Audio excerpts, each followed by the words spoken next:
দক্ষিণ আফ্রিকার সাথেই শেষ ম্যাচ। এরপর অধিনায়কের দায়িত্ব থেকে সরে দাঁড়াবেন জশ বাটলার। ইংলিশ ক্যাপ্টেন দায়িত্ব ছাড়ার ঘোষণা দেওয়ার পর নতুন অধিনায়ক খুঁজতে হবে ইংল্যান্ডকে। কে হবে বাটলারের উত্তরসূরি?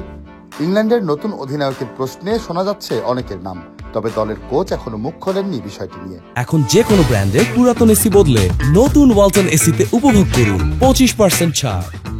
আপাতত অধিনায়ক হওয়ার দৌড়ে এগিয়ে আছে হ্যারি ব্রুক। বর্তমান দলে বাটলারের সহকারী তিনি। ব্রুক দলের একজন গুরুত্বপূর্ণ অংশ। কারো কারো ধারণা ইংল্যান্ড দলের ভবিষ্যৎ মহাতারকা তিনি। গত সেপ্টেম্বরে বাটলারের অনুপস্থিতিতে অস্ট্রেলিয়ার বিপক্ষে ওয়ানডে সিরিজে দলকে নেতৃত্ব দিয়েছেন এই ব্যাটার। ব্যাট হাতে সেই সিরিজে 321 রান করেছিলেন তিনি। ব্রুক ফেভারিট হলেও লিয়াম লিভিংস্টোনও আছে এই তালিকায়। নেতৃত্বের অভিজ্ঞতাও রয়েছে তার। গত অক্টোবর-নভেম্বরে বাটলার ব্রুকের অনুপস্থিতিতে ওয়েস্ট ইন্ডিজের সাথে 3 ম্যাচের সিরিজের নেতৃত্ব দিয়েছিলেন এই ব্যাটার। ব্যাট হাতে এক ম্যাচে করেছিলেন বিধ্বংসী সেঞ্চুরি, আরেকটিতে খেলেছিলেন 48 রানের ইনিংস। চ্যাম্পিয়ন্স ট্রফির অভিযান শেষে এটি নিয়ে ভাববেন ইংলিশ কোচ ব্রেন্ডন ম্যাককালাম। ব্রুককে বেছে নেওয়া হোক বা অন্য কাউকে, নতুন অধিনায়ককে পর্যাপ্ত সময় ও সমর্থন দেওয়া জরুরি বলে মনে করেন তিনি। যেটাই হোক, আমাদের তা কার্যকর করার পথ বের করতে হবে।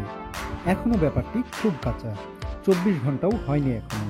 শনিবারের ম্যাচের পর আমরা অনেক সময় পাবো ভাবার কে আমাদের জন্য উপযুক্ত অধিনায়ক হতে পারে এবং দলের কাছ থেকে সেরাটা বের করে আসতে কোন ধরনের সমর্থন ও কাঠামো তাকে দিতে হবে আমাদের।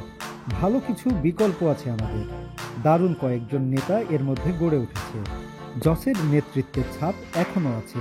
দলের মধ্যে নেতা গড়ে তোলাই কাজ করতে সে। এমন নয় যে সে খুব পোড় খাওয়া কেউ। দলে তরুণ অনেক ক্রিকেটার আছে যাদের ক্রিকেট বোর্ড দারুণ। সে তাদেরকে অনুপ্রাণিত করছে নেতা হিসেবে গড়ে উঠতে ও শিখতে।